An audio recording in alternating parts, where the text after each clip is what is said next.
sebenarnya firing is not that evil kok menurut gue. Alasan kenapa sekarang tuh susah banget nyari kerja apa sih? Menurut gue experience tuh nggak harus formal working experience loh. Cobalah lu jadi employee yang kalau nggak ada gua, ini bakal bottleneck-nya gila banget nih. Kalau punya privilege untuk memilih, kenapa enggak? Dia bukan dir HR kreatif era digital Asia enggak, company lain. Iya. Oke. Karena core values itu sangat berbanding lurus dengan teman-teman kerja dia suka apa enggak. Kalau misalnya lu pindah cuman semata-mata karena salary lu naik, apakah worth it itu?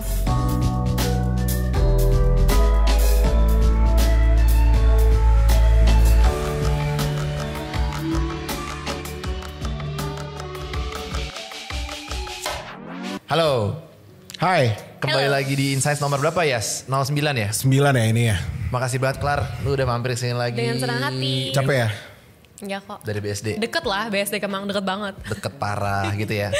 Mungkin sebelumnya gue thank you dulu nih Sol ke Dikala Studio. Iya. Soalnya ya kita di Dikala Studio ini udah sering banget podcast di sini ya. Betul. Dan so far krunya di belakang sana juga mendukung semua. Setnya dibikinin bagus banget lah pokoknya. Perfect.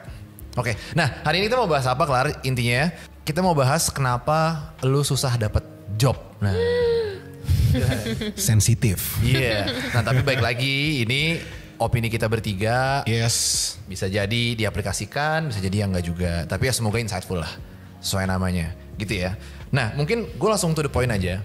Bahwa sekarang ini memang susah ya nyari kerja. Iya kan? Katanya sih lagi banyak yang bilang gitu ya. Iya. Di apapun loh. Dimanapun tuh lagi cenderung lebih susah. Menurut lo dari Clara deh. Alasan kenapa sekarang tuh susah banget nyari kerja. Apa sih problemnya? Jujur interesting banget ya, soal dari kita juga susah cari karyawan. Oke. Menarik kan, jadi kayak sebuah anomali kenapa bisa begitu. Iya. Gue juga agak bingung. Tapi mungkin ya logically karena requirements dari kita itu tidak dipertemukan dengan capability dari applicants-nya gitu. Oke. Kalau lu? Sebenarnya ya setuju sih sama apa yang Clara bilang ya. Cuman kalau gue lebih balik lagi ke episode sebelumnya. Oke. Gue lebih ke teknis dan apa yang sudah terjadi gitu ya. Gue honestly kalau ada yang kita lagi open hiring gitu ya. Masih banyak banget loh yang kirim aplikan gitu ya. Masih kirim tapi gak ada body email. Oke. Honestly gue gak buka CV-nya. Ya. Iya. Gue nggak buka CV-nya, gue langsung close. Ya udah gue next ke yang lain kayak gitu. Karena menurut gue itu udah suatu apa ya, hal dasar yang harusnya menurut gue lu sebagai pelamar kerja itu tahu. Itu satu. Yang Iya. kedua, sering banget mungkin ya karena dia submit banyak gitu ya ke banyak company. Dia bukan dir HR kreatif era digital Asia enggak. Iya. Company lain. Iya. Serius? Iya, pernah. Serius. Di Kopas doang. Dia kopas doang. Oh my Exactly, nggak gue buka juga. Iya. Gue ada pemikiran kayak sengaja kulik dulu lah company ini tuh kayak apa gitu. Tapi ketika lu kayak gitu aja berarti ya lu asal. Yes. Gitu sih. Ya, kalau menurut lu berdua ada gak sih kayak kesalahan common mistakes lah ya orang-orang yang sekarang tuh nyari job, terutama yang di sektor formal ya, bukan yang terlalu informal gitu. Kesalahan mereka yang sehingga membuat mereka tuh nggak dinotis gitu loh. Kayak lu lempar CV tapi mental aja gitu. Banyak loh yang kayak gitu sekarang. Selain teknis deh, Hansa tadi udah jelasin teknis. Kalau menurut lu ada nggak Klar? Sebenarnya kalau gue ini sedikit teknis juga ya. Kalau Oke. di Ripple sama tentang kita tuh banyak filteringnya sebelum interview.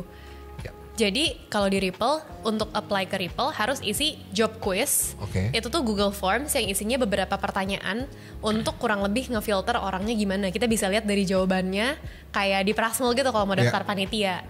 Udah gitu ada test project, sedikit test project. Jadi untuk ngelihat apakah applicant ini ada skill fitnya sama fit gak skillnya sama job yang dia apply. Iya.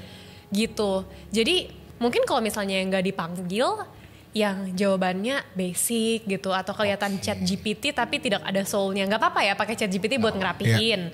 Cuma ada yang kayak basic banget gitu, kayak mungkin dia bahkan nggak input apa-apa, cuma input pertanyaannya gitu kali ya. Iya. Chat GPT banget atau tes projectnya juga kurang tepat gitu Iya. sih. Daripada buang-buang waktu applicant dan buang-buang waktu kita jadi nggak dipanggil interview gitu. Ya. Pengalaman kita, kenapa kita nggak panggil? Karena gini loh, sekarang kan lu nge-apply job makin gampang. Iya. Di LinkedIn, di Tekin Asia segala macam, lu tinggal one click, ya Betul. kan? Sehingga lu bisa klik sampai 1000 perusahaan kan. Tapi lu tau nggak sih, semua orang lakuin itu. semua orang, semua kandidat. Sehingga kayak yang jadi HR juga kayak Nggak ada bingung bedanya. Kan? Nggak ada bedanya, semua sama aja. Sehingga kalau misalkan lo mau dipanggil, seenggaknya lo lakuin cara yang beda dong. Fun fact, Madia yang di atas. Iya. Itu kayak akhirnya kita hire kan dari ribuan kandidat lainnya di LinkedIn. Kenapa? Karena dia DM LinkedIn personal. Kak Augie, aku barusan apply sini segala macam, boleh dicek ya. Gue jadi cek gitu loh. Abis ini DM-nya membludak. Nah, kalau misalnya membludak harus cari cara lain lagi. Asal jangan WA aja. Pro tip. Gue udah mau di WhatsApp number BTW. Iya. Terlalu gila. Karena sampai ke WA gue juga. Pribadi. Iya, sampai ke pribadi. Jadi sebenarnya ya dari teknis, Hansa bilang tadi setuju bahwa kalau misalkan seenggaknya kalau misalkan lu one click doang, seenggaknya mungkin profile picture-nya kayak bagus ya gak sih? Atau kayak experience-nya relevan gitu-gitu kan. Nah ini sekarang agak sensitif sebenarnya. Menurut lu susah nyari kerjanya itu masalahnya lebih besar di penyedia jobnya atau kayak dari company-nya, atau problemnya di mental orang-orang yang nyari kerjanya? Takut banget. Mentalnya kenapa? Ayo serang aja deh. Gue mau mancing. Aduh, ini pasti banyak diserang ya sebenarnya. Tapi gue punya pengalaman. Apa tuh? Gue pernah cerita ke Hansel, bahkan gue konsul. Oke. Ada fresh grad apply ke kita. Minta gaji berapa, Sal? 9 ya? 10. 10 ya? 10 juta fresh ya, grad, gue. no experience. Wow. Gue sampai kaget juga. Maksudnya kan kayak berarti kata Hansel dia nggak riset apa gimana ya? Iya. Iya, jadi maksudnya mungkin overestimating yourself ya kalau itu jatuhnya, bukan confident ya itu. Ya kan? I mean fresh grad kita bisa riset pasaran dikit. Kalau misalnya lu memang very capable, ada a few experiences yang di atas rata-rata angkatan lu, boleh lah. Tapi nggak segitu juga jauhnya kan. Kita tahu kan fresh grad rata-rata berapa. Kecuali mungkin di consulting ya. Iya. Iya. Itu juga dari cerita Clara lucu sih. Dia bandingin 2 orang. Iya. Satu yang first grade yang langsung minta 2 digit, sama satu lagi bekas di bank ya kan Clara? Iya. Gue ingat banget tuh ceritanya. Mintanya di bawah 2 digit. Maksudnya di bawah dari seorang itu. Iya. Ini orang masih nanya ke gue. Jadi Kansel aku pilih yang mana ya? Gue Dia bilang mental aneh. saya. Gue bilang kayak gitu. Gua bilang Makanya gitu kan masih belajar ya. Oke, tapi ya gitulah. Tapi lo tau gak? Gue ngerasa ya barrier untuk orang tuh bisa dapat kerja di Indo. Tapi ini pengalaman gue ya so. Gak tinggi loh.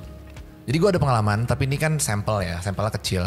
Carvi, bisnisnya istri gue, itu nge-hire videographer. Videographer, maaf, video editor. Tau gak sayembaranya gimana? Kita buka di LinkedIn, abis itu ada yang daftar sekitar 500. Ya kan? Bingung tuh mau milih gimana? Akhirnya kita kasih raw file video, edit deh. Ya kan? Pokoknya dari 500 edit deh gitu. Yang terbaik gue akan interview. Lo tau berapa yang edit? 5. Dari 500 yang willing buat ngedit 5. Jadi lu bayangin serendah 1% itu gitu ya. barrier lu untuk bisa dinotis gitu loh. Berarti kalau misalkan lu mau diterima, lu tinggal extra effort dikit aja, lu dinotis dari 500 orang.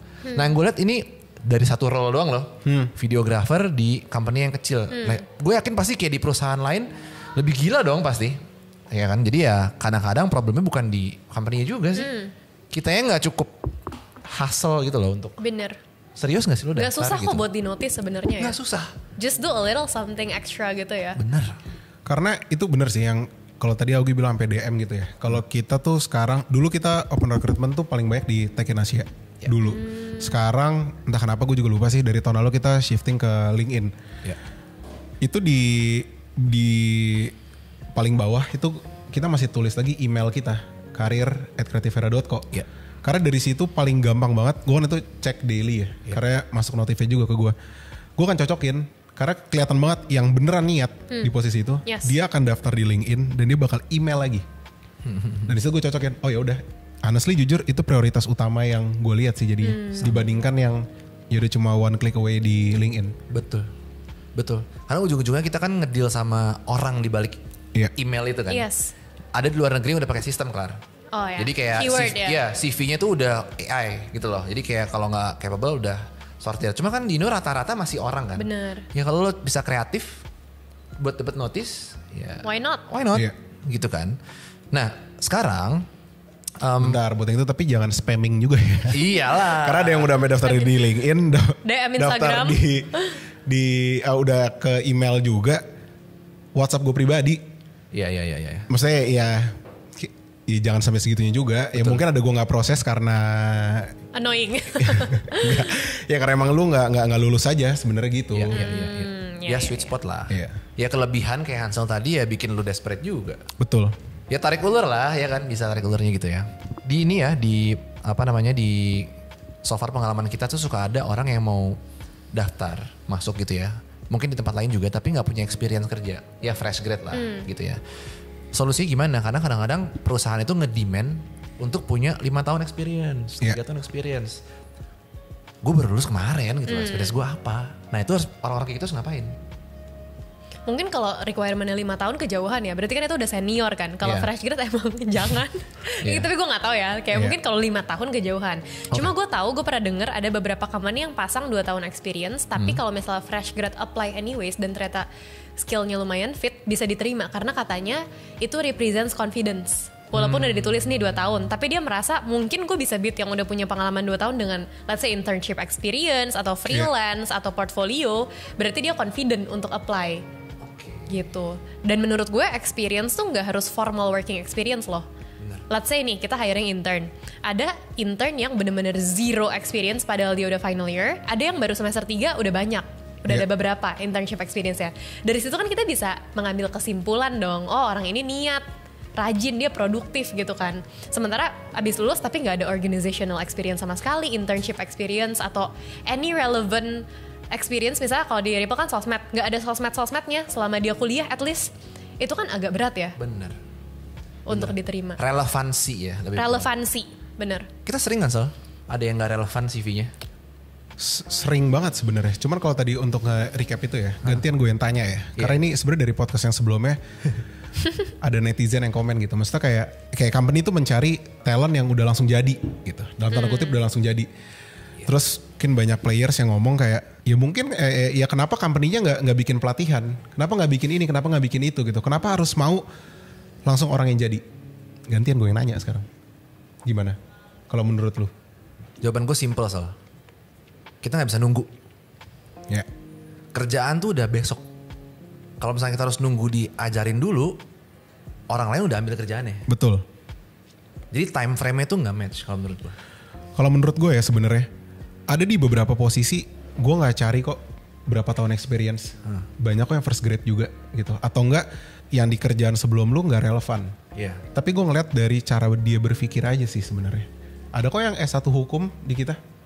Masuk-masuk aja. Gue gak masalah dengan itu. IT juga ada kayak gitu. Tapi bagaimana mereka nge-present diri mereka. Dan mereka bisa, yang satu pasti kelihatan confidence. Dan bisa bikin kita ada daya tarik untuk kayak boleh deh ini orang kayak gitu. Bener. Tapi dalam catatan menurut gue di posisi tertentu ya. Gitu. Gue gak bisa bilang di semua posisi bakal bisa. Gitu. Agree. Untuk di awal, menurut lu berdua lebih aman, yaudah deh opportunity yang datang gue terima aja apapun. Atau lu harus tetap pilih-pilih?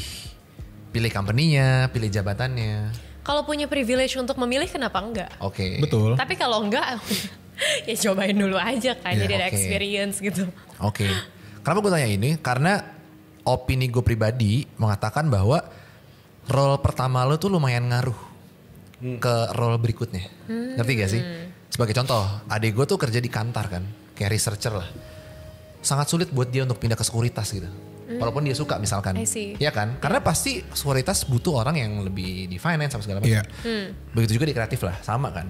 Jadi job pertama lo tuh menurut gue krusial. Yes. Sangat krusial. Kecuali lu job keduanya mau ulang dari nol lagi ya. Mau banting setir ya. Iya, banting setir. Cerita. Shift karir gitu, karir shift gitu gak masalah. Gitu sih.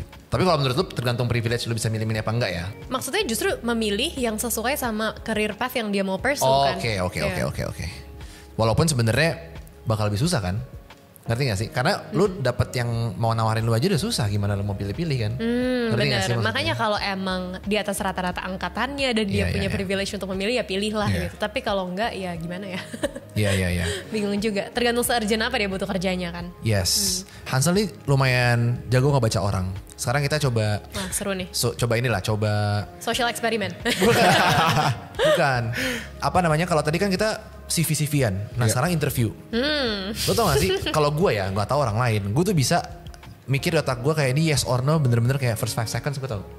Ngerti gak? Baru ketemu nih kayak enggak. Ngerti gak sih? Kerasa aja. Nah kalau menurut lo Sol, ketika lo interview orang, ada gak tips buat teman-teman semua supaya chances mereka tuh lebih gede keterimanya? Sebenarnya di kita sih sekarang udah nggak pernah ya interview online.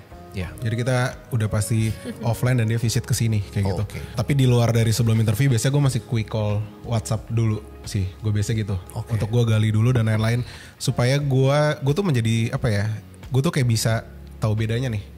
Ini orang ada soalnya yang di telepon kayak gila lancar banget, jago ngomong banget. Di situ gue yakin banget gue pengen ngomong ke Augie. Gue bilang kayak fix ini dia orangnya. Gue bilang gitu. Iya. 2 hari lagi kita panggil interview aja. Ternyata pas interview datang sini gelagapan, kelihatan nggak pede lah, inilah itulah gitu-gitu. Ya, sorry to say gue enggak sih. Langsung ada di situ gue langsung kayak, waduh gawat juga nih karena pas itu posisi dia memang dia akan banyak ketemu klien, pressure dari klien juga di posisi dia lumayan tinggi gitu. Jadi ya gue coba membayangkan ke situ aja sih, karena gue nggak berani juga kalau gue cuma tanya bisa nggak kalau di pressure klien dan lain-lain gini, bisa ya bisa hanya di jawaban itu aja kan. Tapi kalau pas itu interview cuma gue, Augie, ada project manager kita Levina, udah itu ya dia udah kelihatan ciut gitu. Gimana kalau di pressure klien? Dari situ sih gue ngeliatnya kayak ya sulit untuk di posisi dia ya gitu. Ya. Kalau lu ada nggak Confidence tips? ya? Iya, tips buat interview. Mungkin kalau di Ripple ya dan di tentang kita, gue sama Helen tuh hire based on core values banget. Oke. Core values ini kalau kita banding misalnya ada karyawan yang katanya performance-nya bagus tapi attitude-nya jelek gitu, atau attitude-nya bagus tapi performance-nya jelek. Attitude itu apa sih gitu? Nah attitude itu sebenarnya bisa beda-beda di setiap company. Betul. Karena core values-nya beda gitu. Let's say di company A dia tuh attitude-nya bagus, di company B attitude-nya jelek. Padahal cuman karena core values-nya tuh nggak fit sama company-nya.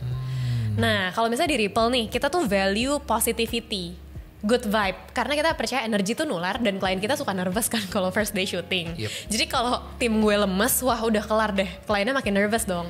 Jadi tim Ripple itu yang creative workersnya tuh harus kayak positive vibe, excited, likable. Pas kita ngobrol tuh kayak gue sama Shelin suka sama orangnya. Yes. Gitu, karena kalau dia likable, most likely klien kita bakal suka juga sama dia. Tapi emang to be honest ada beberapa orang yang kurang likable kan.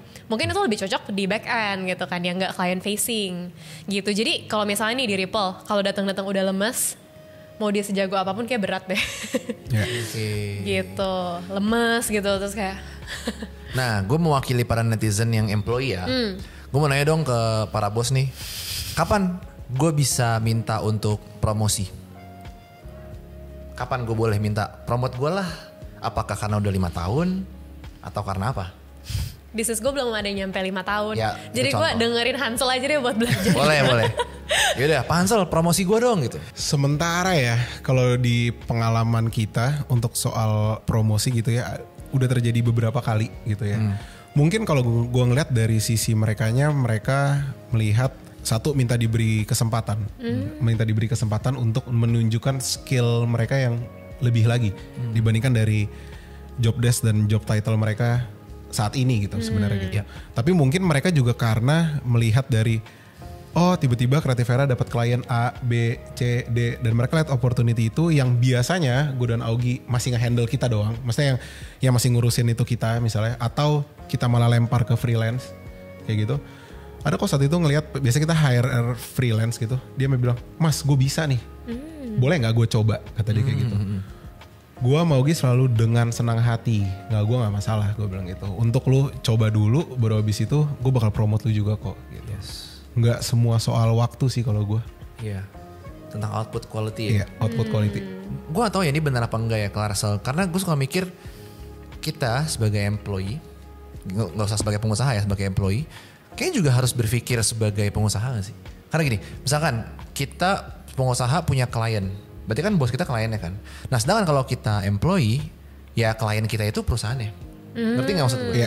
Jadi kayak gue misalkan ya contoh, graphic designer. Ya klien gue adalah perusahaan ini. Dia bayar gue per bulan sekian. Sehingga kalau misalkan gue mau dipromosi lebih gede lagi paymentnya, ya gue harus bisa ngedeliver desain yang lebih bagus atau output yang lebih bagus. Ngerti gak sih? Jadi mikirnya kayak gitu. Ya kan, cuman kebanyakan orang kan mungkin mikirnya masih kayak, gue udah 2 tahun di sini, udah 3 tahun di sini. Kayak mereka deserve karena mereka udah lama. Padahal gue kasih satu hard truth ya. Kalau misalkan tuh si bos sampai nemu orang pengganti lo yang lebih bagus dikit aja dan harga lebih murah 1.000, lo diganti. Iya kan? Jadi kayak mikirnya mungkin harus agak bukan transaksional, tapi kayak lo tahu value lo gitu loh. Iya gak sih? Nah tapi in my entrepreneurship journey gue belajar tidak semua orang punya mindset itu. Betul. And it's okay. Betul. It's okay for them to wanna stay in their place Tapi kalau emang mau grow, mindset itu sangat bagus buat Betul. dia punya. Iya. Karena kan maksudnya kita sebagai entrepreneur kalau dia provide value udah pasti kita mau give that value back dalam bentuk compensation, promotion gitu-gitu. Maksudnya dia bisa kita percayain role yang lebih besar responsibility-nya kalau emang dia menunjukkan capability itu gitu Betul. kan. Tapi ada beberapa orang yang let's say nih kita kasih compensation system yang based on bonus gitu-gitu. Soalnya dulu gue berpikir semua orang kayak gue. Gue berpikir semua orang tuh mindsetnya entrepreneur yang kayak oh kalau gue perform lebih gue pengen dapat lebih juga. Tapi ada yang kayak enggak, gue tuh suka stability, gue maunya gini aja. Dan jujur untuk ngajak orang-orang ini grow berat. Iya, setuju sih. Setuju sih. Dan ada beberapa role yang gak apa-apa punya mindset kayak gitu. Iya. Beberapa role. Tapi balik lagi ke mereka masing-masing, kalau misalnya mau grow ya harus punya mindset grow Bener. juga kan. Itu ngaruh ke topik berikutnya ntar yang small sama big company. Kita simpen ya. Kita simpen buat ntar aja. Nah ini kejadian nih, kenapa gue mau nanya ini? Karena ini kejadian di Creativera. Berapa bulan yang lalu. Tapi jangan sebut nama ya, soalnya ntar keceplosan lagi. Jadi intinya ada lah, maksudnya kayak kita kan karyawan come and go ya. Ada satu lah kayak mungkin yang gue sama Ansel cukup, oke, penting tapi cabut. Alasannya karena emang salary. Yang lumayan signifikan mungkin gitu ya. Tapi gue sama Hansel nggak ngerasa dari segi size atau apa company-nya segala macam sebenarnya sesignifikan itu, ngerti nggak? Nah ini gue cuma mau nanya doang nih ke kalian bahwa kalau misalnya lu pindah cuman semata-mata karena salary lu naik, apakah worth it itu? Atau lu harus pertimbangkan hal lain lagi? Balik lagi tergantung ke kondisi masing-masing ya. Kalau misalnya ada kebutuhan financial yang memang pressing banget, ya cannot judge lah. Pasti kan orang butuh uang juga kan. Iya. Tapi mungkin ya memang ada other factors to consider juga. Pasti sih. Let's say misalnya gaji lebih gede sekarang tapi career path-nya belum tentu ada gitu kan. Ya kayak Yeah. gitu-gitu sih. Kalau menurut gue ya itu benar sih yang dari Clara bilang. Tapi coba lebih berpikir lagi gini sih. Ini bukannya gue mau nahan orang ya. Iya. Enggak sama sekali. Tapi bilang lu pindah dari company A ke company B gitu. Lu masih harus ada probation lagi. Benar. Iya kan? Apakah lu dijamin pasti lulus? Belum tentu. Itu satu. Yang kedua, lu nggak tahu juga itu company sebenarnya se-oke apa sih gitu. Apakah hanya brandingnya doang di digital atau emang sebenarnya di dalamnya itu memang beneran bagus. Jadi menurut gua dua itu sih harus dipastikan kayak gitu. Betul. Gue juga setuju sama Ansel sih. Kalau misalkan mikirnya short term pasti kayak oke deh gitu kan. Cuman nah ntar lah nih off the record aja kita ngobrol nanti gitu ya. Jadi intinya kalau misalkan udah bagus tiba-tiba kayak cuman bertahan 3 bulan. Sekarang malah ada gap nggak ngapa-ngapain lagi misalkan kan sayang kan. Atau kayak mungkin working environment-nya bikin mental peace lu terganggu. Bisa jadi. Gitu. Kan peace tuh mahal ya. Betul. Karena kadang-kadang orang suka ngejudge dari kondisi sekarang kan. Wah sibuk segala macam gue pindah deh gitu kan. Tapi pas pindah masalahnya ke solve tapi ada masalah baru lagi yang lain. Bener. Gue selalu bilang kayak gitu. Jadi makanya kalau mau pindah it's okay. Cuma make sure ke tempat baru lu beneran. Mungkin pro tip bisa tanya-tanya orang yang udah kerja di sana. Mereka kan nggak mungkin bohong dong harusnya ya. Iya bener banget. Tanya-tanya gimana tuh beneran nggak? Leadernya gimana kalau nge-lead? Terus kayak culture-nya gimana ya kan? Iya. Yang lalu tuh padahal yang kemarin itu ya, yang gue nggak boleh sebut namanya itu, honestly tuh Januari tuh gue mau promote. Iya. Salah satunya itu mau gue promote, cuman akhirnya gue kayak oh ya udah, gitu. Iya. Mungkin dia opportunity yang lain lebih oke, ya nggak masalah. Iya. Gue ada satu pertanyaan yang nggak untuk semua orang. Butuh intelektual cukup tinggi untuk menanyakan hal ini menurut gue. Karena nggak semuanya kayak lo bilang tadi mau untuk grow. Yeah. Cuman gue percaya pasti adalah orang-orang yang tadinya di level eksekutor. Ngerti gak sih kayak eksekutor. Tapi ada orang-orang yang juga kayak di level manajerial atau leadership gitu kan. Tapi itu kayak untuk naik dari eksekutor ke leadership pasti kan lo butuh kemampuan yang beda banget kan. Nah menurut lu ada gak cara untuk orang yang tadi eksekutor bisa jadi manajer gitu di satu perusahaan? Karena biasanya company yang adik gue kerja aja itu mereka company-nya prefer untuk pro hire. Oh Ngerti oke, gak? iya. Kayak misalkan Creativera juga deh, misalkan mau hire manager. Enggak gue mendingan pro hire deh. Orang yang udah beneran bisa manage daripada gue ngantar gitu loh. Tapi kan ya gue pengen tanya gimana caranya untuk kita bisa ngasih kesempatan untuk yang eksekutif. Kalau gue sesimpel leadership position ya. Sesimpel dia ada people skill apa enggak. Ya itu ya. Satu, communicationnya clear apa enggak. Ngomong sama tim, ngomong sama klien. Kalau ngomongnya aja suka miskom, ambigu kan ya ribet ya kan. Iya. Communication skill is very important in agency kan. Yep. Betul. Terus kedua, people skill. sama sih sebenarnya komunikasi. Yang pertama mungkin clarity ya, yang kedua tuh ada empatinya nggak dia kalau ngomong, dia likable nggak sama timnya, kira-kira timnya tuh seneng nggak kerja sama dia, gitu-gitu kali ya. Dan mungkin yang ketiga dia tuh company siding apa enggak. Oke. Ya kan, ada yang kayak ya udah gue mau take aja dari company-nya. Tapi ada juga kayak wah kayaknya bagus nih, kayak ini bisa ngegedein basket size, dikasih usul ini usul itu. Itu kan kita pasti ngeliatnya wah ini di luar job scope dia loh. Iya. Ya kan. Ngerti. Ini mengingatkan gue ke ini, selalu itu gue pernah bilang cepet doang sih ke project manager bahwa ini mungkin quick tip ya buat orang yang dari eksekutor mau jadi leadership atau manager gitu ya. Gue dikasih tahu sama kakak ipar gue. Dia tuh kayak jago banget project management lah. Dia bilang ke gue kayak ada satu triangle gitu ya yang project manager tuh harus punya. Jadi kayak entrepreneur minggu lalu kita ngomong ada triangle kan, di project manager juga ada. Yang pertama itu adalah bisnis apa gitu, pokoknya bisnis accrual atau bisnis apa gitu. Jadi kayak pengetahuan dia tentang bisnis. Yang kedua itu adalah yang paling bawah itu adalah human atau social. Jadi gimana cara dia bisa interact sama orang, tim segala macam. Yang ketiga itu adalah technical. Nah rata-rata pasti PM akan condong ke salah satunya. Ya. Kalau gue jujur ya, misalkan Levina di atas, dia tuh sangat oke di technical dan bisnis. Tapi di sosialnya rada kurang. Menurut gue. Jadi makanya kadang-kadang kayak iya PM kan public enemy karena lu kayak gitu. Ngerti gak? Padahal bisa gak aja? Padahal bisa. Tapi gue suka, kenapa? Karena dari perspektif Hansel nih sebagai bosnya, yang penting emang beres. Secara technical beres, bisnis lu ngerti, profitnya dijaga, ngerti gak? Tapi secara tim yang lain struggle. Nah jadi yang perfect tuh adalah yang segitu-gitunya lumayan komplit tuh. Nah itu susah. Nice. Sulit itu sebenarnya. Nah ini penting juga nih, Creative Era ini kan sebenarnya bukan company yang gede gitu kan. Biasa parah, kita size masih berapa orang ya kan? Kecil. Iya. Nah menurut lu untuk, gue gak bilang fresh grad lah, tapi orang-orang yang mau nyari kerja gitu, lu prefer daftar ke company yang udah gede, established gitu ya, BUMN lah, apalah gitu ya, atau ke startup-startup yang mungkin masih 15, 30, 40 orang gitu? Ada gak pro cons ya kalau dari perspektif lu berdua? Ada sih kalau dari gue. Untuk itu pro consnya sebenarnya gini sih. Ini honestly bukan, maksudnya gue gak pernah jalanin itu. Tapi gue cuma denger dari salah satu anak kita, terus gue ngobrol gitu. Gue ngobrol sama dia. Reasonnya dari dia kenapa dia pilih company yang lebih kecil, karena dia sebelumnya udah pernah company yang lebih bigger size daripada kita. Karena lebih mudah untuk dinotis. Iya, benar.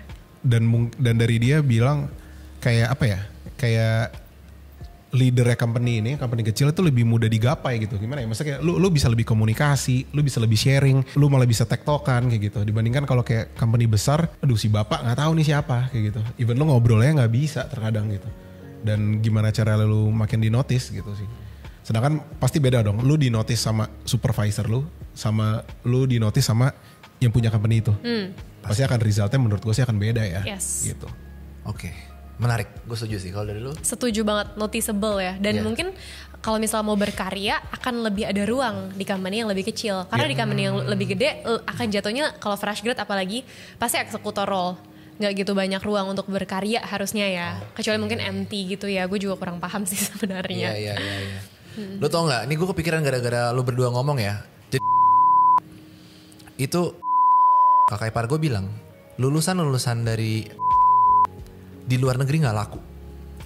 Lo tau gak kenapa gak laku? Kenapa? Karena bisnis mereka itu manja. Mereka marketing gak marketing laku. Berarti gak? Mereka wah gak usah ngapa-ngapain dan laku udah omsetnya triliunan. Gitu. Jadi kayak semua employee itu gak ada drive untuk I want more gak ada kayak gitu. Sedangkan kalau di perusahaan yang lebih kecil, kita kan ketemu terus ya sama PM, sama Arel, Mas Dul, Dias. Gue selalu ngomong kayak, ayo kita bisa nih bikin ini. Jadi kayak inovasi setiap hari gitu loh. Sehingga kayak setiap hari tuh kita harus innovate untuk ngalahin Giants itu kan. Cuman untuk orang-orang yang udah di Giants, mungkin kita di mentalnya mungkin lebih aman. Ngerti gak sih? Jadi kayak gak ada apa ya, daya juang lagi. Kayak gitu sih. Itu fun fact juga sih. Yes.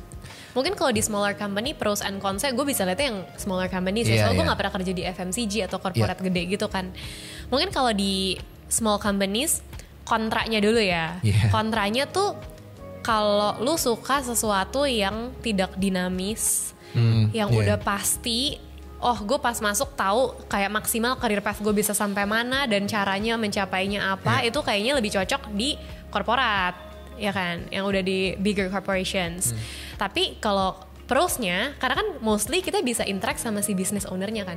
Kalau mau belajar apalagi mencuri mindset-nya, itu tuh reachable within kayak conversation gitu, kayak bisa nanya, Kak ini gimana sih gitu kan. Sebenarnya kalau kayak di let's say kayak FMCGs, big corporates, mana mungkin kita ngobrol sama ownernya kan. Iya, susah. Gitu, iya gitu sih. Jadi kita gak bisa dapat wisdomnya kan. Betul. Lo tau gak di TikTok gue kemana ada yang komen gara-gara gue ngebahas hal ini, company kecil segala macem. Gue udah paling anti daftar ke agensi yang rumahan. Siap. Kenapa? Wah katanya pokoknya wah gajinya kecil apa segala macam. Gue mendingan daftar di BUMN dan perusahaan ini. Udah gak apa gitu. Ya gak apa-apa. Kalau bisa masuk ya good luck deh lu. Karena menurut gue kayak orang gitu gak makin masuk juga. Ya kan ya itulah maksudnya sangat diverse lah netizen kita itu. Gitulah intinya. Nah Soalnya tapi sorry ya gue potong. Iya, Tapi ada 3 tahun lalu gitu ya. 3 tahun lalu tuh yang daftar ke kita, terus dia daftar di big company juga gitu.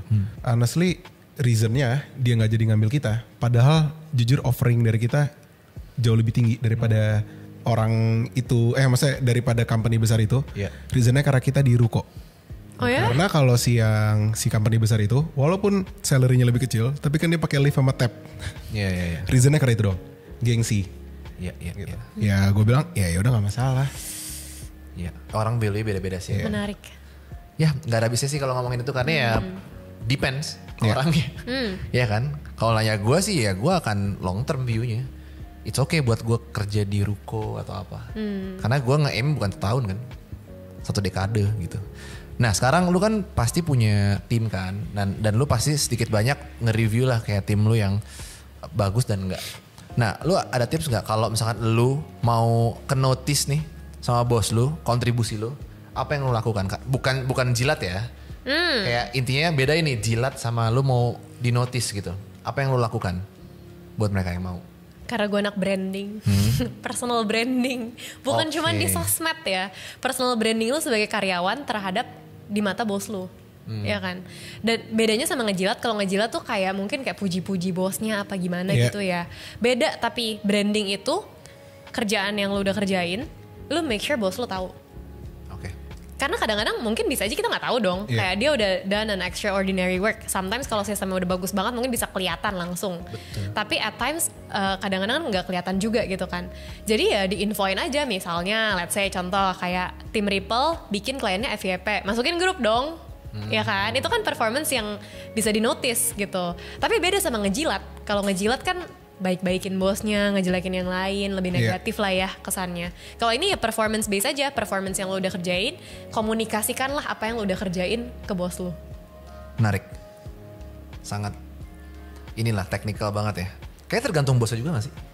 Sebenarnya iya sih. Kalau dari gua ya, menurut gua sih kalau untuk seperti itu, gua tuh cuma mikir kalau gue sebagai employee gimana. Karena sebenarnya sejujurnya gue pun di sini sebagai employee juga kok. Gitu.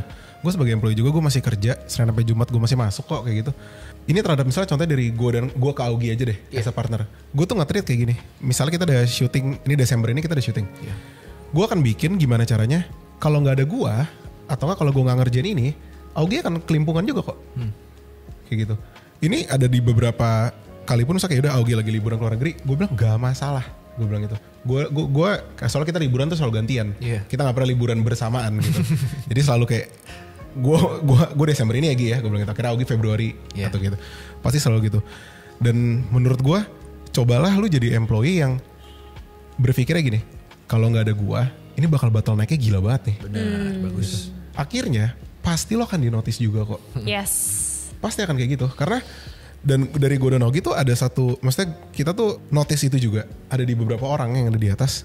Ini orang jangan sampai keluar nih, gue bilang. Bener. Karena kalau nggak ada dia, wah mati banget. Bener. Gue bilang gitu. Tapi di beberapa orang juga jujur ya nggak apa-apa lu mau banting surat resign. Honestly gue nggak akan nge-hold lu juga kok.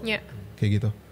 Tergantung sih menurut gue. Jadi coba lakuin, yaudah lu performance lu segila itu aja. Sampai akhirnya company merasa kalau nggak ada dia ribet nih.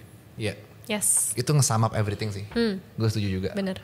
Kalau Clara kurang lebih juga kayak gitu kan tadi. Cuma lu breakdown lebih detail lagi aja. Gue juga sama cancel persis. Kalau spesifiknya mungkin gue kalau misalkan lu bisa nge-solve problem yang gue nggak bisa solve, lu udah dapat green card lah. Yes. Iya gak sih? Karena nge-solve problem tuh nggak gampang kan, susah. Iya. Ketika lu bisa mandiri, lu bisa innovate, ngasih mas ini segala macam. Buat gue itu bener, lu sini jangan kemana-mana. Dan satu tambahan ya menurut gue, coba lu bener-bener bertanggung jawab dan lakuin suatu hal dari yang kecil. Terkadang itu menurut gue ada di beberapa employee, mungkin karena gue ngeliat ya, kayak ada job desk apa gitu ya, mungkin ternyata itu simple, tapi sebenarnya itu sangat dinilai loh gitu. Itu aja sih sebenarnya yang terkadang beberapa employee suka meremehkan hal simple menurut gue. Kerjaan yang underrated ya. Iya. Iya. Lu setuju gak berdua? Lu gak akan bisa, misalnya gini loh, your employee gak akan pernah bisa bekerja sekeras lu. Kenapa? Karena shares-nya gak sama. Ngerti gak sih? Ya lu punya shares di company misalnya 50%. Ya lu akan kerja mati-matian karena apapun yang di gain sama company ini akan jadi gain lu. Iya. Cuma buat staff, mau lu gain 100k, 200k, gak ngaruh di gua. Karena gue flat. Nah, untuk model kayak gitu, gimana dong caranya untuk bisa nge-maximize motivasinya gitu? Gue dulu apa lu? Lu dulu dong. Oke. Kalau gue, sebenarnya harusnya Clara dulu sih. Oke. Harusnya Clara dulu sih. Kalau gue definitely akan ngomong gak apa-apa lagi. Kalau gue, karena honestly itu udah memang apa ya, suatu kepahitan harus diterima kayak gitu. Cuman menurut gue ada di beberapa orang yang mempunyai sense of belonging yang cukup tinggi, dan itu gue tahu itu nggak akan ada di semua employee itu, di semua orang. Iya. Tapi gue cuma di gue sebagai running this company, gue cukup kok ada sampai di beberapa orang aja yang mempunyai sense of belonging yang cukup tinggi aja kayak gitu. Tapi ya gue ngerti itu nggak akan ketemu tuh sebagai kita yang punya shares sama mereka yang nggak punya shares. Menurut gue nggak akan ketemu.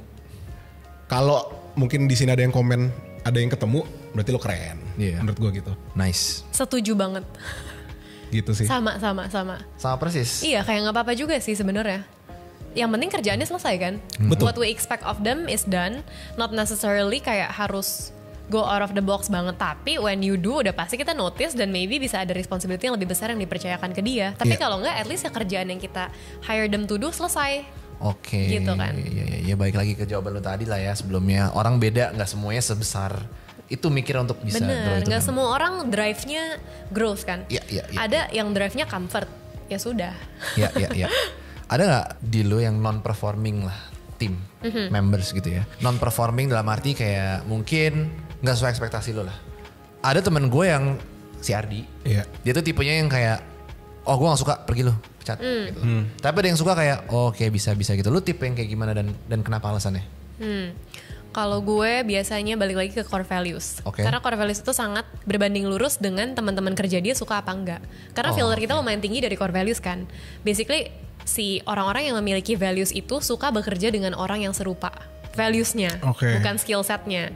Jadi kalau misalnya dia tidak memiliki values itu, biasanya dia nggak betah sendiri dan teman-temannya nggak suka kerja sama dia karena nggak nyambung. Sesimpel itu. Nah, karena gue nggak terlalu in the operational, biasanya gue mendengar aja dari tim gue. Jadi lebih mending lu cocok sama tim gue daripada cocok sama gue. Honestly. Gitu. Nanti kalau udah ada dengar-dengar akan kita ajak ngobrol nih untuk dikasih ulti lah ya istilahnya. Ulti. Tapi kita ngomongnya fact based, nggak ada yang personal. Jadi kayak kalau personal kita kesampingin ya itu kan preferensi orang misalnya. Tapi kalau soal kerjaan dia misalnya suka skip as a PM kan nggak boleh dong. Iyalah. Ya kan? Atau kayak ini harus diingetin terus nih gini. Dan kita catat semua fact based beserta contoh-contohnya supaya dia tidak bingung maksudnya yang mana. Kita ajak ngobrol santai aja.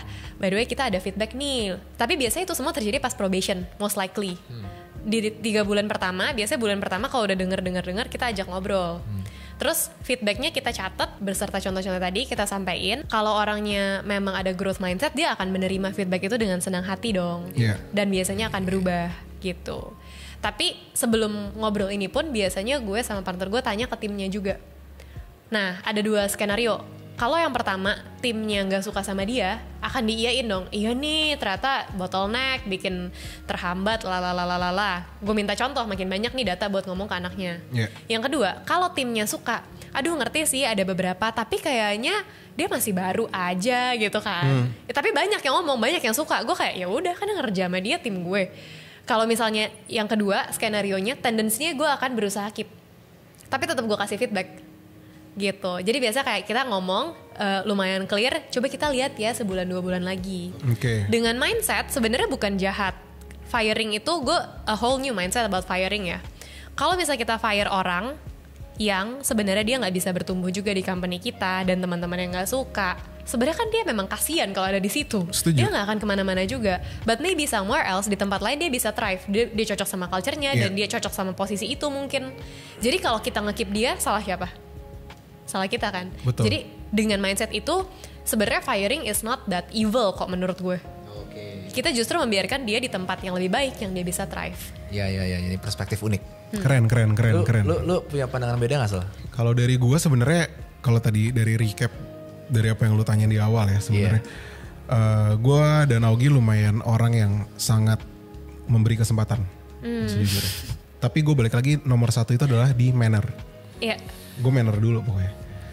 Kalau ini orang nggak perform di job desk atau job title di yang pertama kayak gitu, tapi mannernya oke, gue dan Augie akan mencoba kasih kesempatan lagi. Tapi memang gue kan kasih feedback juga ya, Tapi kalau itu masih juga dan masih berulang lagi, gue bingung harus ngapain. Gue bingung ngapain. Bener. Makanya itu gue setuju sama yang lu bilang. Cuman kesannya kan kalau fire gitu kan kayak evil banget gitu ya. Sebenarnya kesannya bad banget. Tapi kalau dipikir sebenarnya lu punya opportunity lain kok. Yes. Untuk ke tempat yang lu bisa perform, yang lu bisa lebih grow bigger lagi kayak gitu. Dibandingkan harusnya kalau lu stay di sini dan gue keep lu, kayak kursi lu bakal itu terus aja deh. Benar. Gue bingung banget, gue bingung gimana caranya untuk ngusahain lu untuk bisa step up lagi. Masalahnya gue udah coba gitu loh. Tapi kalau masih belum bisa juga dan teman-temannya dia juga bilang seperti itu, gue bisa apa? Yes. Ya. Menarik banget sih. Gue inilah apa namanya coba summarize. Jadi ada 2 entrepreneur gede. Dan dua-duanya ada yang sama kayak lu berdua, ada yang beda. Yeah. Yang pertama itu yang tadi gue bilang si Jensen Huang, lu tau gak? Founder Nvidia. Iya. Dia bilang gue gak pernah mau fire orang. Kenapa? Karena gue percaya setiap orang yang udah masuk berarti semua udah layak dan bisa gue develop. Ngerti gak? Jadi pasti bisa, ini kayak gitu. Selama bukan attitude, ngerti kan? Menurut dia, which is gue lumayan setuju dan gue terapin di sini, gue mendingan ngesiksa dia untuk jadi orang yang lebih benar daripada gue nyiksa dia untuk kayak pergi lu sana. Itu sama-sama nyiksa. Iya. Ya kan? Sama-sama sakit, tapi lu mendingan sakit gue marahin tapi kayak ngerti gak sih kayak lu jadi bener nih daripada kayak oke dia nggak bisa segala macam, sama-sama sakit kan kayak gitu. Gue lebih di angle yang itu sampai titik darah penghabisan lah intinya gitu. Kalau satu lagi which is gue ngefans juga si Gary, tau kan yang punya agensi salah satu gede juga di New York, Gary V. Dia bilang yang tadi gue bilang fire fast, lu mencium nggak enak dikit fire, ngerti nggak? Tapi buat gue itu kurang efektif. Sorry banget nih paman Gary. Kenapa? Karena buat gua nge-fire orang emang simple, tapi lu untuk nge-hire itu gak segampang itu loh. Butuh lagi kan, butuh waktu lagi ya mungkin size kita belum segitunya, tapi intinya gue percaya kita mesti nge-develop juga lah, gak segampang mainin catur gitu lah. Berarti si Jensen Huang ini very confident dengan hiring dan recruitment system dia ya. Filternya dia udah very confident. Dan mungkin di stage gue itu masih learning juga. Betul. Karena gut feeling itu tuh butuh di train kan. Bener. Kayak first year sama fourth year gue jadi entrepreneur, interview orang udah beda. Iya. Setuju. Yang first year butuh 1,5 jam. Iya. Yang ini kayak 5 menit udah tahu cukup, interviewnya tidak usah dilanjutkan gitu kan. Jadi gut feeling itu masih butuh dilatih gitu. Betul. Dan kadang-kadang memang jujur ada kesalahan juga. Let's say kita ada gut feeling, oh nih orang kayaknya gak bakal cocok, tapi lagi urgent banget, butuh banget gitu.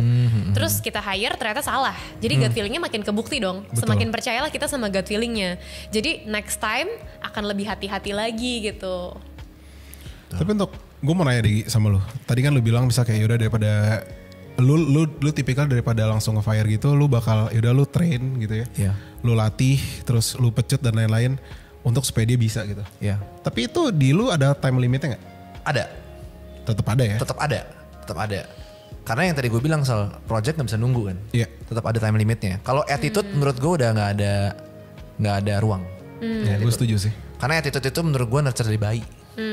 Lu kalau mau ngubah dia harus ngubah jadi orang tuanya. Setuju banget. Cuma kalau skill menurut gue bisa diubah, tapi cut off-nya kapan ya tergantung kondisinya soalnya kan. Tapi Setuju banget. Benchmarknya attitude sih ya. Attitude itu nomor 1, yang kalau skill yang saya tanya tadi ya itu. Bisa sebulan mungkin, bisa 2 kali reminder gitu. Because not everyone is worth your time buat ngetrain mereka. Betul sekali, betul. Kayak gitu. Ya udah lulus lah gitu kan bisa jadi. Nah, terus ini sebenarnya tentang job hoppers, kutu loncat. Orang kan banyak yang jadi gini, kemarin kita mau hire satu creative director. Wah, luar biasa bagus. Oh iya, ingat gue tuh. Bagus banget. Pas gue liat CV-nya, rata-rata 4 bulan, 9 bulan, 8 bulan. Nah, gue mikir kayak, lah berarti lu di sini ntar cuma segitu doang dong. Bagus sih. Cuman buat apa cuma 9 bulan? Nah, lu tipe orang yang it's okay untuk job hoppers masuk. Jadi dia di-hire gak? Enggak lah. Takut ya? Jadi enggak. Karena sorry sebelum Clara jawab ya. Iya. Karena pas itu gue lihat di satu CV-nya dia 2023 aja itu dia 3 atau 4 company gitu. Di interview gak akhirnya atau enggak? Kayaknya enggak deh. Awalnya gue mau quick call tapi akhirnya nggak jadi karena pas itu akhirnya gue mikir gini. Gue refleksnya dengan project kita sekarang itu sekitar ada beberapa project tuh ngerjainnya 2 bulan sampai 3 bulan. Berarti itu project masuk, itu project keluar dia selesai dong. Iya kan sebenarnya gitu. Atau nggak di tengah-tengah kayak gitu. Dalam arti projectnya belum komplit, misal projectnya ada 4 bulan, dia udah cabut kayak gitu. Ya gue ngebayangin itu aja sih. Lebih ke situ. Sedangkan yang balik lagi ya hiring di gue honestly gak segampang itu. Dapet talent yang cocok dan memang yang benar gitu. Iya. Kebetulan gue belum punya experience-nya, tapi gue bayangin kalau gue di posisi itu kayaknya gue bakal curious untuk explore interview kenapa sih dia resign dari setiap company yang 3 bulan, 4 bulan. Gue penasaran aja for the sake of learning kenapa nih orang lompat-lompat gitu. Baik dia berarti masih mau nanya-nanya. Gak, lebih ke curiosity.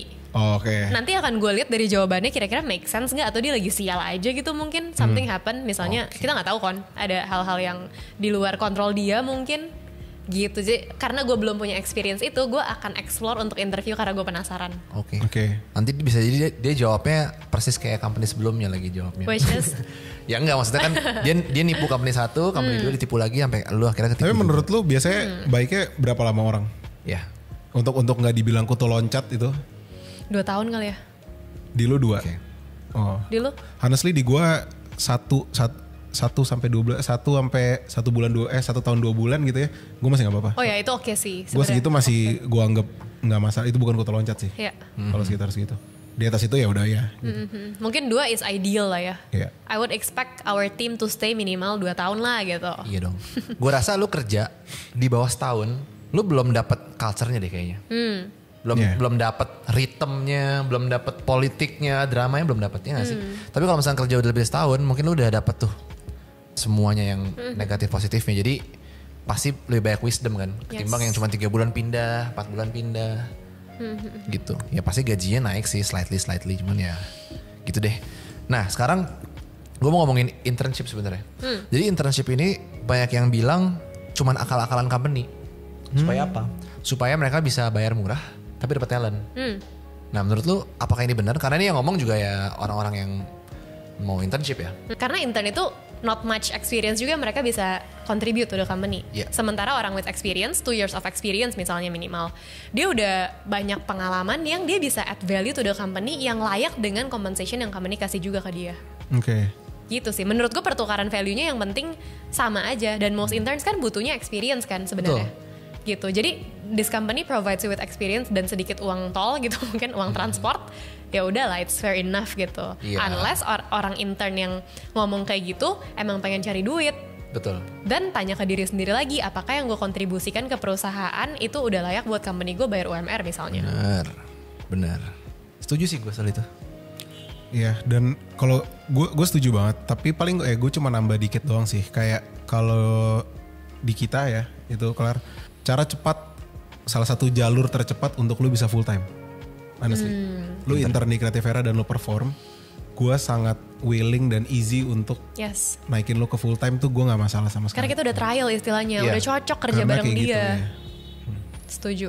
Orang tuh banyak yang gak ngeh kalau internship itu adalah semacam batu loncatan kan untuk ke next stepnya. Nah yang orang salah adalah mikir intern tuh buat nyari duit. Oh. Iya kan, maksudnya itu yang banyak yang mikir gitu. Banyak gitu.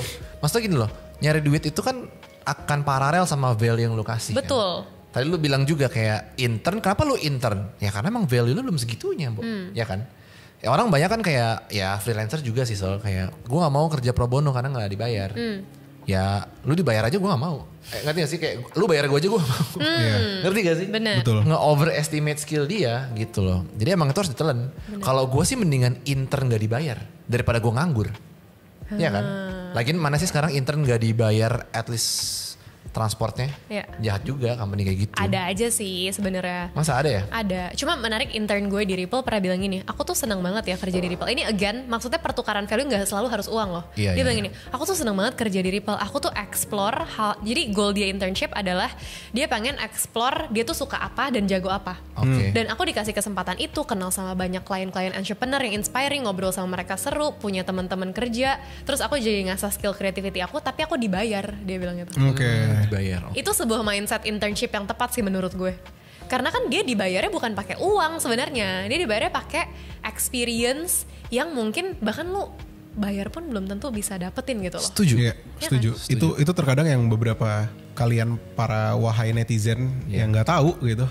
Kerjanya cuma ngejudge aja gitu. Coba biar seru ya, mungkin kita mikir ya, ini kan siap dihujat banget gak sih? Kita membayangkan si netizen bakal komen apa. Gak dibayar gitu. Iya. Kalau buat gua kerja gratis itu kita harus pinter juga.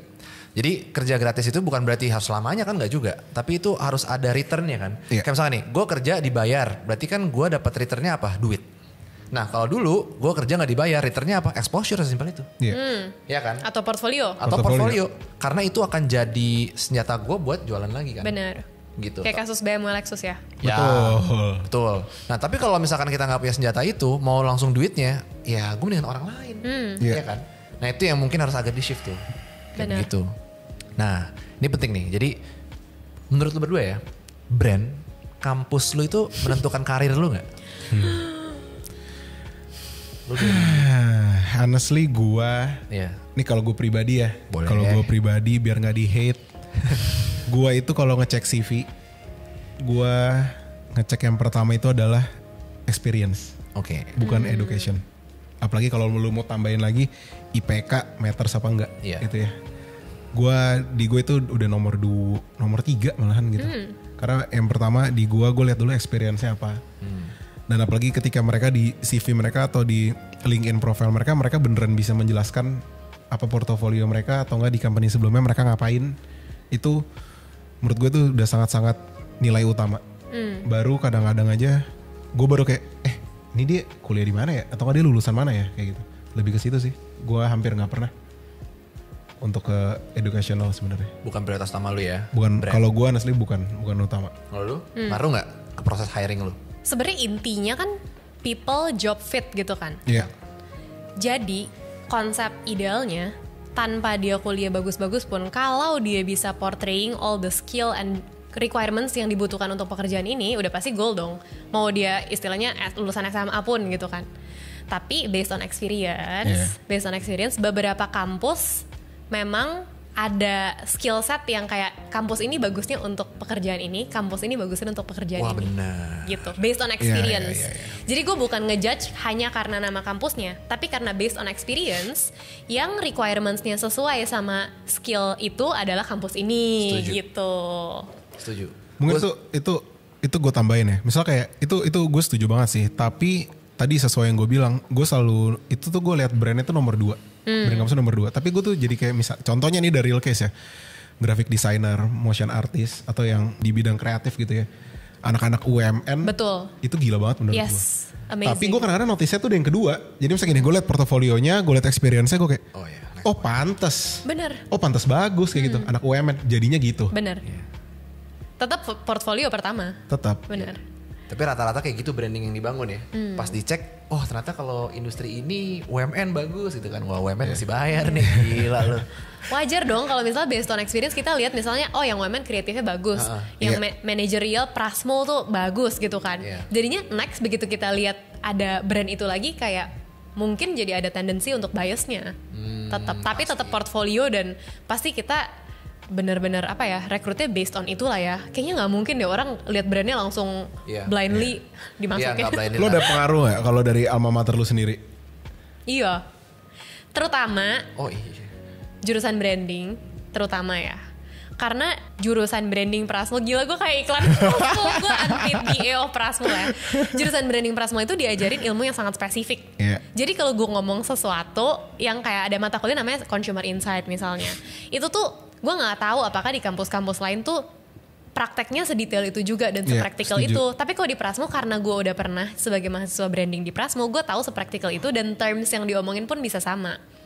Tapi ada kok based on experience ya di luar Prasmul yang dia ngerti juga. Nah itu gue nyambung banget tuh langsung. Padahal non Prasmul. Jadi sebenarnya esensinya bukan nama kampusnya, again, cuma based on experience yang kampusnya begitu, udah nyambung aja gitu. Mungkin untuk dari sisi kreatif kan gue lumayan ini ya, memasukkan teori-teori branding Prasmul ya, ya kan, framework, apalah gitu-gitu.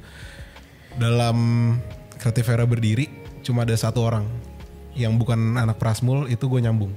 Itu dia dari UGM. Itu doang yang gue nggak perlu kayak pakai frameworknya A, B, C, D, E gitu. Dia sendiri langsung bikin, oke kita pakai ini ya kak, kita pakai ini ya, pakai ini ya, pakai ini ya gitu. Itu doang sih. Gue juga cuma satu dan dari Unpad. Ini kayak tempat iklan universitas ya. Tapi memang dikit gitu yang sama pemikirannya mungkin. Oke, apalagi ya? Udah sih sebenarnya. Udah. Apalagi yang mau ditanyain tentang, apalagi mau disampaikan tentang job-job ini? Kayak udah semuanya deh dikupas. Gimana cara dapetin kerja lebih cepet, gimana cara, kenapa lu ditolak, kayak udah semua ya. Atau dari ini deh, dari Dias deh, Dias kan intern nih. Yes, masuk dong sini Dias. Sini dong ya, sini dong. Oh Dias intern. Dias lu intern. Oh seru. Sini masuk. Sini masuk. Dias sendiri nih. Nih mic-nya. Sini dari belakang aku, dari belakang aku. Nanya apa tapi ke Dias? Hah? Gue yang nanya, gue mau nanya ke dia. Sini ya, sini ya. Seru. Sini ya. Gemes banget sih. Oke, Dias. Dias ini adalah salah satu intern di Creativera. Di sini aja dong. Gemes. Dan honestly, podcast ini pun bisa running karena adanya Dias. Kayak gitu. Jadi sangat-sangat impactful kayak gitu. Karena kalau Dias nggak ada, ini podcast nggak running karena editor kita udah full ngerjain divisi-divisi semuanya. Jadi semuanya karena Dias. Nah, gue cuma punya pertanyaan karena honestly yang proses Dias itu adalah Augie bukan gue. Gitu tiba-tiba Augie cuma izin asal kita butuh, boleh nggak asal kita tes intern dulu. Duduk ya. Iya. Kita butuh intern dulu karena kita mau coba kan. Kita jadi bikin podcast inilah dan lain-lain kayak gitu ya. Yes, jangan kayak tertekan. Nanti dikirain disiksa di sini. Oke. Gue cuma mau tanya, kenapa lu mau daftar di Creativera? Itu satu. Dan yang kedua, ini udah berapa bulan ya sih? 2 bulan, lu tetap stay dan rasanya gimana? Ini testimoni ya, biar gue gak di-hate. Oke, kenapa awalnya mau di Creativera? Mungkin sebelumnya kan aku lagi baru fresh graduate juga, baru lulus kayak lagi settling untuk karir sebenarnya, kayak aku tuh belum tahu pengen maunya di industri yang seperti apa. Jadi kayak harus belajar dari benar-benar dari nol.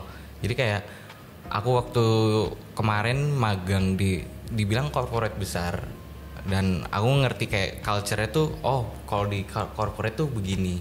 Kalau kerja sama orang yang sudah ibaratnya sudah berpengalaman tinggi tuh begini. Sedangkan aku nggak tahu kalau industri yang kreatif tuh sebenarnya tuh kayak gimana. Dan mungkin ini aku juga ngobrol sama Mas Augie waktu kita quick call kayak, Mas boleh nggak aku mau belajar situ, nggak dibayar pun nggak apa-apa sebenarnya karena parah. Karena ibaratnya kalau semua apa yang dilakuin tuh pasti ada returnnya. Mungkin aku nggak dapat uang atau apa, cuma kan aku dapat XP atau experience pernah ngerjain ini, pengerjaan itu, dan itu tuh bisa buat jangka panjangnya tuh uangnya tuh akan datang sendiri pada akhirnya. Widih, nanti. Keren. Future leader. Itu sih sebenarnya itu juga diterapin dari papa mama juga. Nggak apa-apa, nggak apa-apa, nggak apa-apa kerja kayak orang gila atau kayak nggak dibayar, nggak apa-apa. Karena dibandingkan diem sendiri di rumah dan kayak ngeliatin anak-anak seumuran aku tuh kayak udah pada yang kerja di apalah yang perusahaan company gede tuh, mereka usahanya juga nggak gampang ya kan. Mereka juga usahanya tuh mungkin lebih dari orang-orang pada umumnya, dan itu sih menurutku apa yang dilakukan sekarang mungkin returnnya nggak datang sekarang, mungkin nanti. Jadi kayak it's okay kalau stepnya tuh masih kecil tapi seenggaknya karirnya tuh berjalan. Oke. Awas Dias di hijack. Keren. Jangan hijack Dias ya, kalau nggak podcast kita ini episode terakhir. Ya. Jadi ya for your info, Dias itu dari Bogor rumahnya, ya kan? Betul. Iya, Dias itu dari Bogor. Gue sangat salut dengan perjuangannya. Honestly dia tanpa diminta inisiatifnya sangat tinggi. Keren. Iya, keren banget menurut gue. Jadi untuk di balik podcast ini, inilah orangnya. Dan dia dibayar loh ya, jangan. Jangan lu gila. Dia walaupun ngomong gitu tapi Creativera payment kau ke dia. Gitu. Biar dramatis aja. Ya, tutup. Gitu. Oke, tutup ya. Oke. Buat teman-teman internship dan freelancer coba. Apa ya? Mungkin aku juga belum terlalu benar di dunia freelance. Mungkin it's okay kalau dapat kayak jangan banyak perhitungan lah kalau untuk kerjaan. Mungkin ya baik lagi mungkin returnnya tuh nggak sekarang, mungkin nanti, tinggal nunggu waktunya aja. Pasti kok ada waktunya, kayak bakal dapet apa yang dia mau sih sebenarnya. Keren banget Dias. Oke. Terima kasih teman-teman atas episode ini. Jadi gue yang tutup karena Augie di sini ada Dias. Sampai bertemu di episode selanjutnya. Bye bye.